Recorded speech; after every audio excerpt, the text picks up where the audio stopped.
Welcome back, ladies and gentlemen, as your old pal Demon Joe continues to attempt reviewing every single weapon in the Final Shape expansion. And today, we're taking a pit stop to talk about the Reprised Season of the Dawn weapons.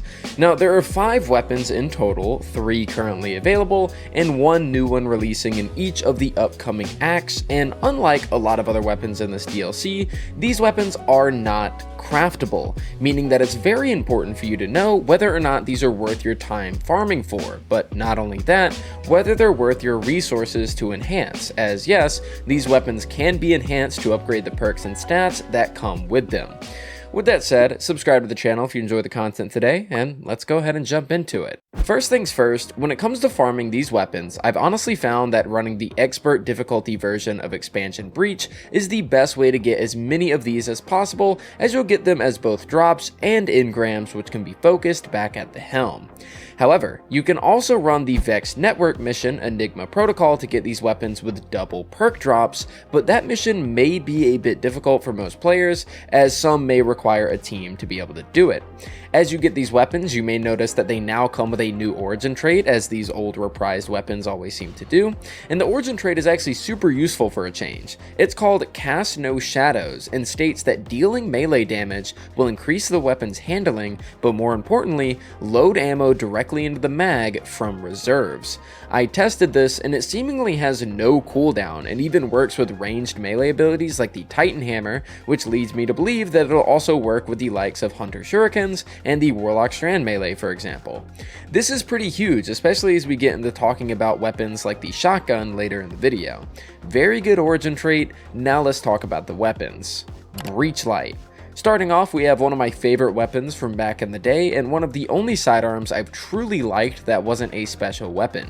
Here, the Breachlight has returned to us, but this time in strand flavoring, allowing us to tap into some subclass synergies that we've never seen before on this weapon. In the first column, we have Slice, which can be combined with Hatchling if you truly want to lead into the strand side of things, while also having a role such as Pugilist and Swashbuckler, Demo and Adrenaline, or just Demo and Desperate Measures.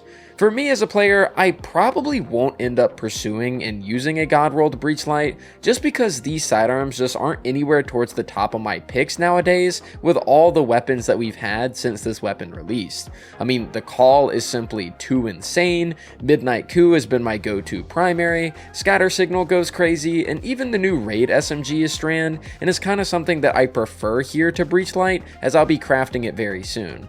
I know some players absolutely love this sidearm, but as it stands right now, I don't foresee myself ever using this thing, even though it's not bad. Patron of Lost Causes.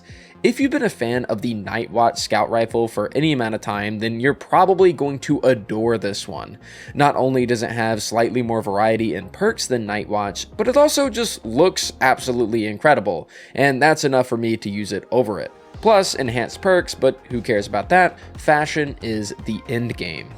In all seriousness though, taking a look at the perks, we have Triple Tap and Rapid Hit in the first column, which of course can be paired with Explosive Payload for a general damage buff. We have Kinetic Trimmers, which I'm not necessarily huge on unless it's on a hand cannon, or maybe you could go the route of Precision Instrument, which would be a fairly nasty pairing with Triple Tap.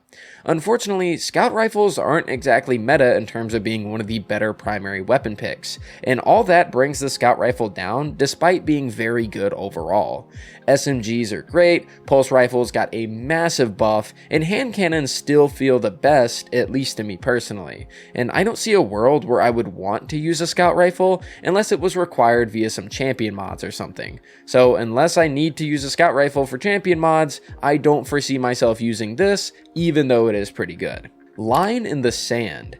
This Precision Frame Arc Linear comes to us with a very unique perk pool featuring a pretty key DPS perk that I don't think we've seen on any other Arc Linear, and that is of course Bait and Switch, which will boost your damage to 30% for 10 seconds as long as you hit a target with your other 2 weapons first.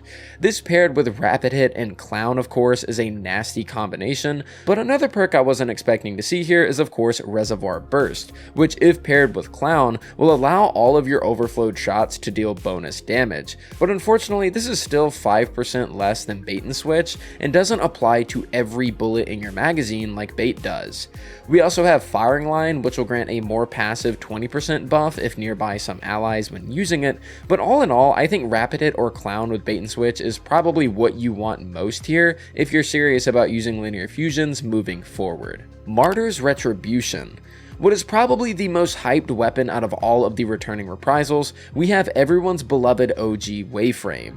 And I gotta say, it's actually pretty damn good all things considered, and if you're someone who currently has an explosive personality for example, I would use Martyrs over it whenever it drops in Act 3 of this episode.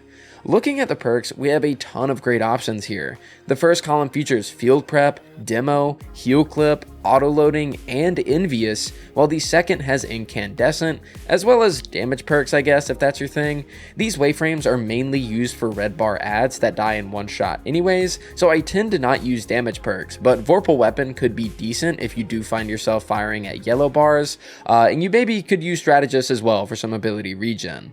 Overall though, this is fantastic. Incandescent for added ad clear, Field Prep for giving extra reserves, Demo for grenades, which you could technically combine with Strategist for just a ton of ability energy.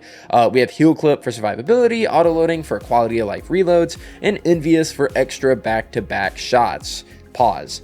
So much cool stuff here, but I gotta say that I'll be grinding for either a Demo in-can roll or Heal Clip in-can. One allows me to have extra destruction via the grenades that I throw in between the shots, and the other allows me to play super aggressive by giving me added survivability after I reload. Perfect Paradox. Finally, getting to our last weapon of the set, and one that'll be launching in Act 2 of the episode, we have the rapid-fire kinetic shotgun known as Perfect Paradox. Of course, with it being a pellet shotgun, it only has so many possible uses, and those are Trench Barrel and 1-2 Punch. So taking a look at the rolls, we have Field Prep for fast reloads when crouched and extra reserves, as well as Threat Remover, which seems pretty insane for this playstyle, as it increases reload speed when all pellets in a shot hit a target. Pairing this with 1-2 Punch is of course a no-brainer, and like mentioned earlier, we also have Trench Barrel, which will increase damage by 50% after a melee hit, and Threat Remover would just be great here too. Of course, Pugilist exists in the first column as well, but I personally would opt for faster reload speeds. However, this shotgun is truly where the origin trait is going to shine, so you honestly could opt for Pugilist, as some might find the reload perks to be quite worthless if you're getting a lot of punches in, or you could be like me and go with Field Prep and just kind of ignore the extra reload bonus that you get with that perk, just don't worry about crouching, and just enjoy the added ammo reserves, and then pair that with 1-2 Punch or Trench Barrel. The origin trait is going to do the reloading for you. With that said though, ladies and gentlemen, those are all of the Dawn weapons that have been reprised within episode echoes. I gotta say that I am pretty disappointed in Bungie overall that we didn't see the return of Steel Feather Repeater or maybe the Trophy Hunter. I feel like Trophy Hunter could have easily become an energy slot succession for people to grind out, and Steel Feather could have become a strand auto, which would have been really cool to see and give people an alternate weapon to grind that isn't the one from Root of Nightmares. Overall though, I am glad that we got a good Martyr's Retribution. Breachlight and Patron of Lost Causes are pretty decent too, and the shotgun with the origin trait is pretty damn good.